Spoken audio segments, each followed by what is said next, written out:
우리의 날을 세는 법을 가르쳐 주셔서 지혜의 마음을 얻게 해달라는 시편 기자의 기도에 대해서 생각해 봅니다. 그가 날을 세는 방법은 시편 15절에 나온 대로 우리를 괴롭게 하신 날 수만큼 우리가 재난을 경험한 횟수를 세어서 우리에게 즐거움을 경험하게 해달라는 희망의 청원입니다.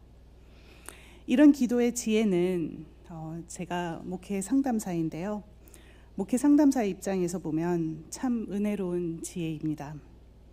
이보다 더 안 좋을 수는 없을 것 같은 고통 속에서 이제는 바닥을 쳤으니 앞으로 좋아질 것밖에 안 남았다는 계산은 고통 속에서 하기 몹시 어려운 계산이거든요. 우울증을 앓고 있는 이의 어두운 세상을 같이 헤매다 보면 정말 빠져나올 수 없을 것 같은 칠흑 같은 심연을 만날 때가 있습니다. 거기서 여기보다 더한 어둠이 없을 것 같으니 앞으로는 좋아질 날만 남았다라는 깨달음을 얻은 내담자의 상승 곡선은 경이로운 지혜이자 은혜입니다. 한편 고통의 어둠에서 빛을 향해 가며 날을 새는 작업은 우리의 일상에서 늘 대하게 되는 중요한 담론의 장에서 자주 나타납니다. 라떼는 말이야 라는 우리 시대에 매우 파워풀하게 작동하고 있는 담론이 있는데요.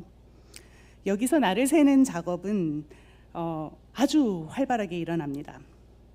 많은 날을 살아보니가 적은 수의 날을 살아본 이를 향해 예전에 경험한 고통에서 자신이 어떻게 빛을 향해 나아갔는지를 밝히며 라떼는 말이야 라고 운을 뗍니다. 젊은이더러 자신의 살아온 날들 속에서 좋은 교훈을 찾아보라고 권면을 하는 것이죠. 저도 이제 살아온 날들이 꽤 쌓여가면서 라떼는 말이야의 장르에 지금 제가 약간 일조를 하고 있는 것 같아 요즘 참 걱정입니다. 그런데요, 그러면서 제 딸의 세대를 바라보니 이들은 시편 기자와도 라떼는 마리아의 담론과도 너무도 다른 날을 세고 있다는 사실을 발견합니다.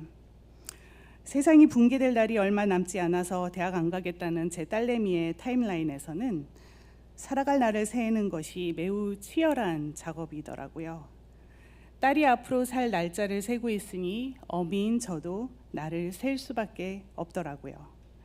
이 셈은 시편 기자의 셈과도 다르고 라떼는 마리아의 셈과도 다릅니다.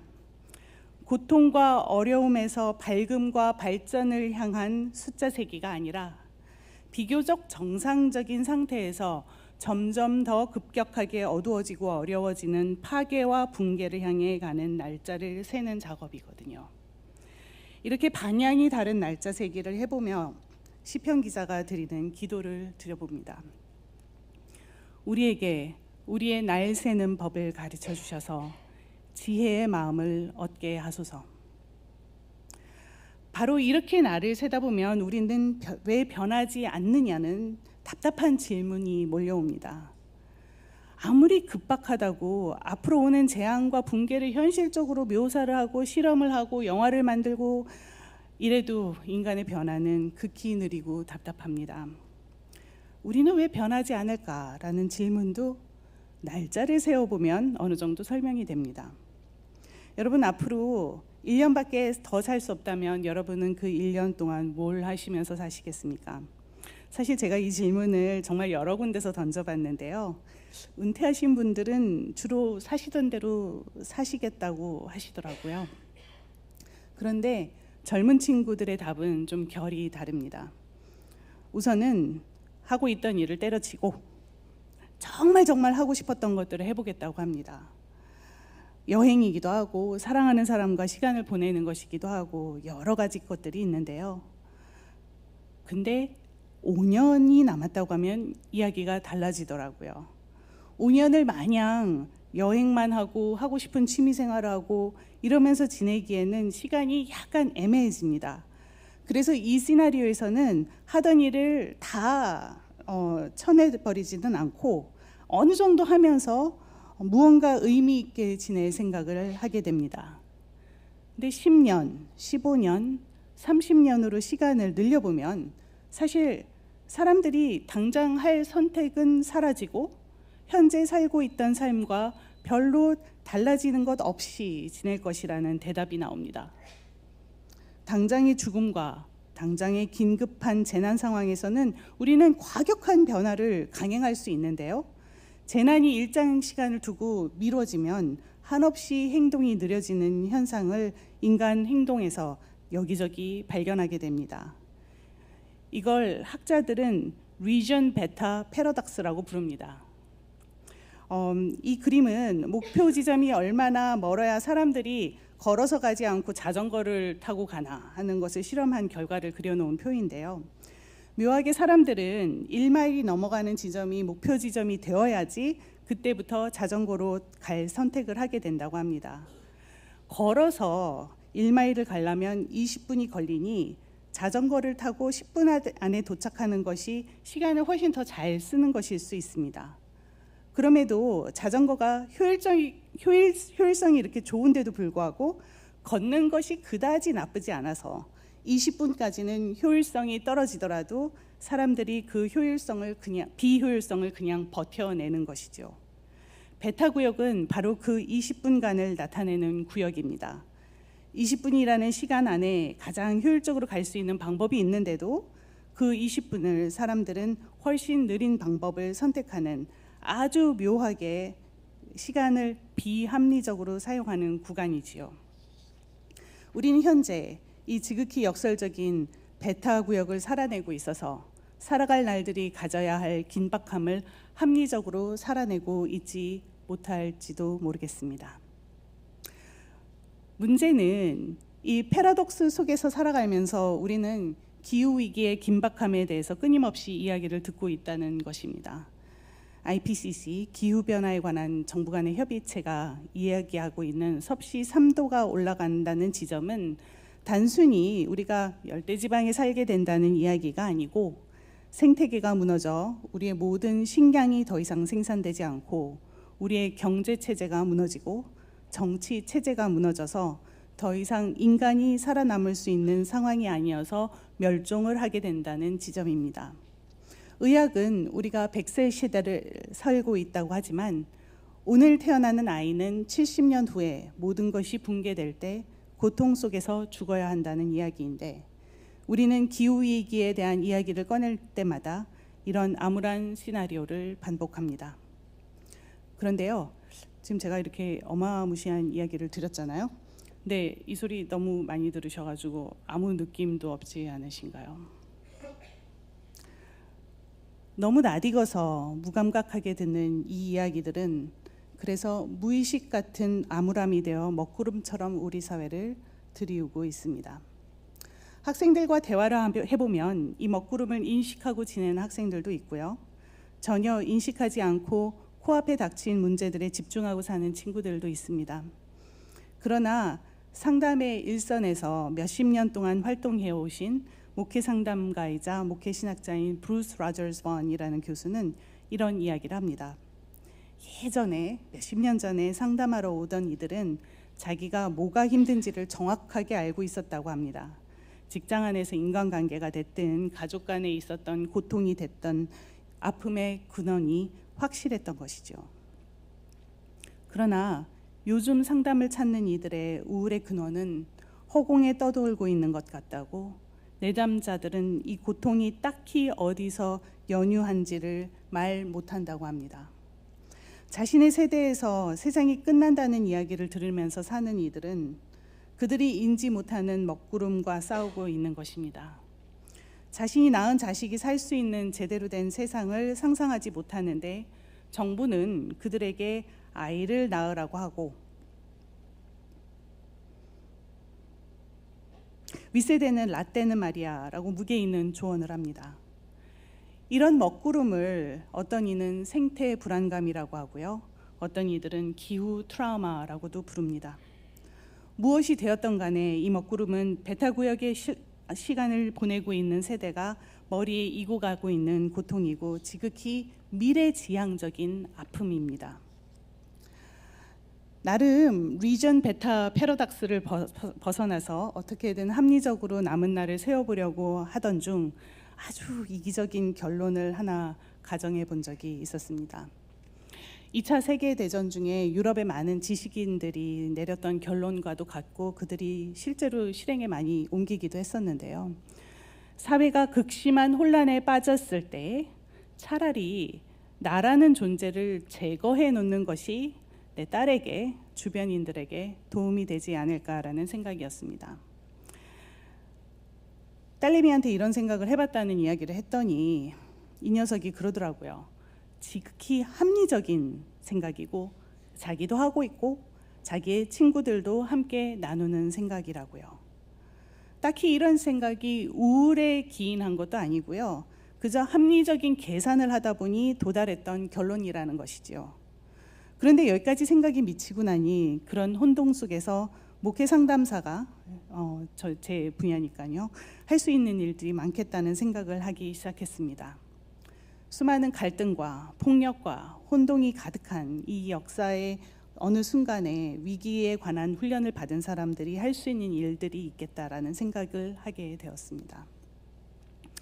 이번 여름에 저희 분야 학회에서 저와 비슷한 사고를 하고 있는 다른 동료 학자를 만났고 그와 함께 작업을 시작하기로 했습니다. 우리는 앞으로 펼쳐지는 여러 재난의 시나리오를 들고 있는 목회 신학자가 해야 할 일은 전 세대가 했던 일과 다를 수밖에 없다는 결론을 내렸습니다. 그래서 어두운 미래를 준비하는 미래 지향성을 가지고 신학 작업과 돌봄의 훈련을 진행해야 하기에 이 작업을 같이 시작해보자고 마음을 모았습니다. 이 동료 교수의 이름은 코디 샌더스라는 분인데요. 저랑 같은 세대 학자이고요. 이 친구는 사실 여러 목사들과 이런 미래에 대한 인터뷰를 실제로 진행을 해봤다고 합니다. 코디가 발견한 묘한 현상이 있었는데요.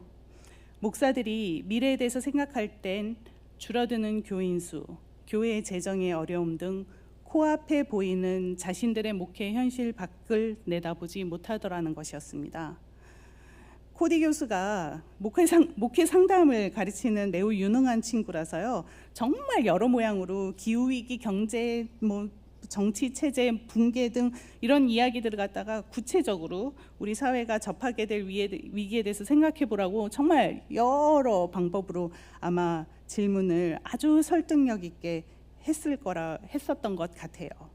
그런데 그렇게 열심히 설득력 있게 질문을 해도 이 목사들은 일관적으로 교회 내에서 자신들이 경험해온 좌절의 담론을 넘어서서 사고를 하지 못하더라는 겁니다.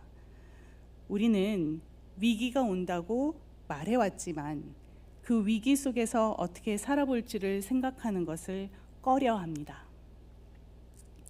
생태주의를 위해, 생태 정의를 위해 우리가 실천하고 있는 노력들이 이런 파국의 시나리오를 앞에 두고 보면 너무 비율이 안 맞는다는 생각을 해보신 적이 있으신지요? 분리수거를 하고 에너지와 물자를 아껴 쓰고 이런 실천들은 재난을 없애는 노력이 아니라 재난의 시간을 늦춰서 다음 세대가 살아 숨쉴 수 있는 시간을 조금이라도 연장시키기 위한 안간힘의 노력입니다. 중요한 노력이고 계속되어야 하는 노력입니다. 그런데요, 이 노력들이 앞으로 닥칠 일들의 시나리오 앞에서는 미미해집니다. 사실 자동차와 석유 산업계에서는 몇십 년 전에 이미 끝낸 계산이더라고요. 자신들이 팔고 있는 제품이 환경에 미칠 영향과 결국에 이를 파국에 대해 가장 비판적이고 심도 있는 연구를 매우 일찍 이들은 이미 끝내놨고요. 어차피 인류가 붕괴될 것이기 때문에 그때까지 최대한 돈을 벌어놓는 것이 자신들이 얻을 수 있는 최선의 이득이라는 계산을 치밀하게 해놨다는 사실이 알려졌지만 이 사실이 그렇게 널리 알려지고 있지는 않는 것 같습니다. 온 세계 사람들이 열심히 아껴 써서 줄여놓은 탄소 발자국은 이스라엘이 팔레스타인과 주변 국가들을 향해 터뜨리는 폭탄 하나가 만드는 기하급수적인 탄소 발자국으로 모두 헛수고가 되어버립니다. 우리가 조금 더 뒤로 밀어보려는 파국 앞에 우리의 실천 사항들은 어찌 보면 소꿉장난처럼 미약하고, 이런 미약한 실천밖에 못하는 나 자신에 대한 실망감은 생태 불안감의 먹구름을 더 짙게 물들게 합니다. 이 먹구름을 머리에 이고 서서 오늘 마가복음에서 예수께서 세상 착하게 살아온 부자 청년이 영생을 어떻게 얻느냐고 하는 질문에 답해 주시는 말씀을 듣습니다. 너에게는 한 가지 부족한 것이 있다. 가서 내가 가진 것을 다 팔아서 가난한 사람들에게 주어라. 그리하면 내가 하늘에서 보화를 차지할 것이다. 그리고 와서 나를 따르라. 이 말씀을 행하지 못한 부자 청년의 뒷모습을 보며 예수님은 부자가 하늘나라에 들어가는 것보다 낙타와 바늘기로 지나가는 것이 더 쉽다고 하십니다. 부자들의 헌금으로 목회를 이어나가야 하는 목사들에게 이 말씀을 액면가 그대로 전하는 것은 큰 부담입니다. 저 자신을 돌아봐도 가진 것을 다 팔아 가난한 사람들에게 주고 따르지 못하기에 가진 것을 다 파는 부분을 쏙 빼고 이 말씀을 추상적으로 해석해 버립니다. 그러나 이제 우리에게 빠른 속도로 다가오는 미래에서는 이런 부분을 추상화할 필요가 없이 어차피 우리가 가진 것을 내어놓아야 하는, 혹은 쥐고 있을 수 없는 현실이 다가옵니다. 이 청년에게 너무도 어려웠던 것이 어쩌면 저희는 어쩔 수 없이 해야만 할 일이 될 수 있다는 것입니다. 어쩌면 우리가 다 팔아야 하는 것은 희망 그 자체일지도 모르겠습니다. 괜찮아질 거라는 희망, 더 좋아질 거라는 희망, 우리가 승리할 것이라는 희망, 번영할 것이라는 희망. 죄송해요, 이런 얘기해서. 좀 더 좋은 미래가, 좀 더 안락한 미래가 있을 것이라는 희망을 내려놓아야 할 시점입니다. 라떼는 말이야 담론이 깔고 있는 가장 기본적인 전제를 내려놓아야 할 때입니다. 라떼는 힘들게 고생했지만 그 고생 끝에 낙이 올 가능성이 농후한 때였기 때문에 그 고생을 감내하고 버텨낼 수 있었던 때였습니다. 아이 참.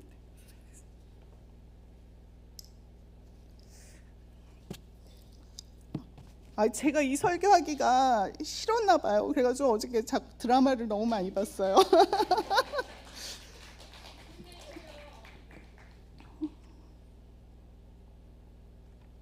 그러나 그 고생을 하면서 뿜어낸 매연과 열기가 쌓여서 지금 너무도 몸 편히 지내고 있어 보이는 다음 세대는 고생을 감내해도 누릴 수 있는 미래 번영이 없을 수 있는 때입니다. 그런 희망을 버려야 다른 종류의 희망이 보일 수 있는 때입니다. 이 희망은 리전 베타에서 선명한 합리성으로 남은 날을 셀 수 있을 때 생기는 희망입니다. 남은 날을 세다 보면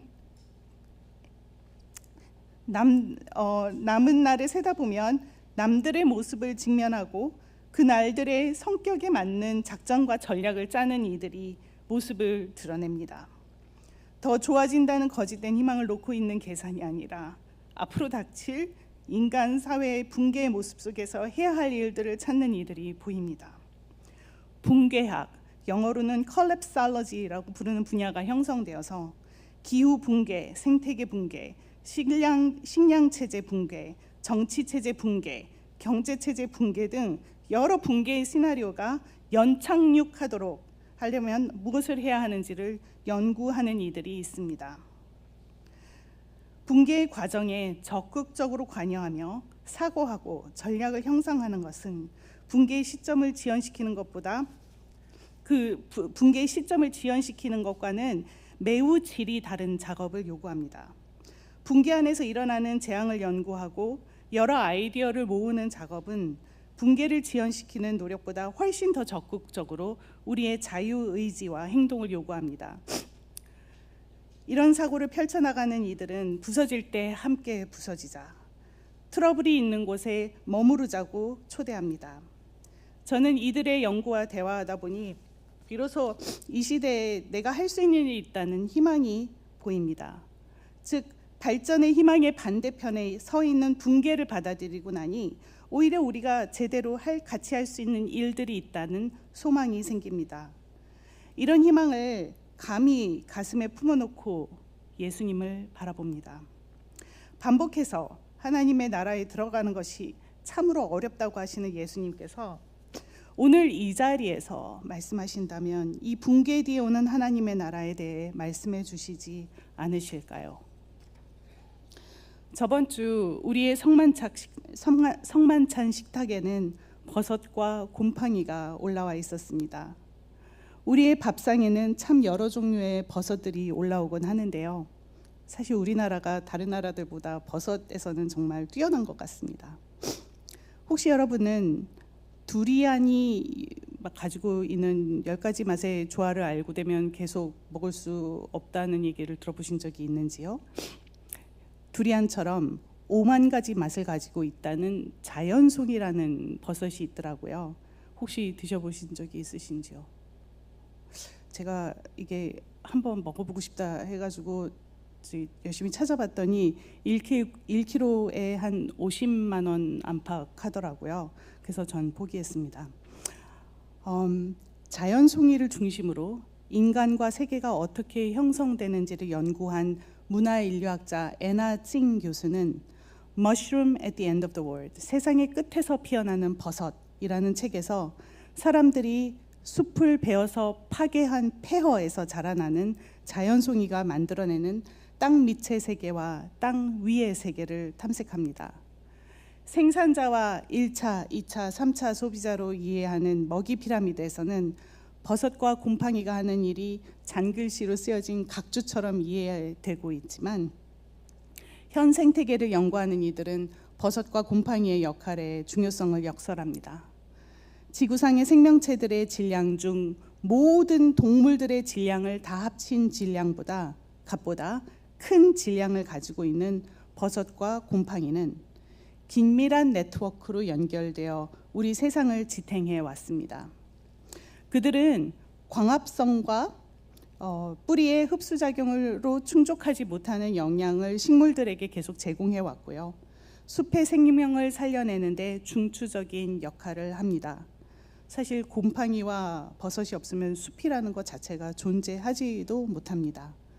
버섯과 곰팡이는 사람들이 망가뜨린 폐허 속에서 우리 눈에는 잘 띄지 않아 한없이 느린 것 같아 보이는 분해 작업을 해 나가면서 새로운 생명체들의 네트워크를 만들고 함께 살아갈 공간을 재창조해 나갑니다. 누군가의 죽음과 누군가의 폐허가 만들어내는 새로운 세상이 펼쳐집니다. 버섯과 곰팡이의 자리를 생각하며 예수님의 말씀을 들으니 이 새로운 세상이 하나님의 나라일 수도 있겠다는 생각을 하게 됩니다. 세상이 생겨날 때 돌을 모래로, 모래를 흙으로 만들어서 식물과 동물이 살 길을 열었던 버섯과 곰팡이들이 세상의 끝에서도 폐허를 흙으로 만들어가며 첫째가 꼴찌가 되고 꼴찌가 첫째가 되는 일이 일어나는 세상을 만들어 나갈 수도 있겠구나 싶습니다.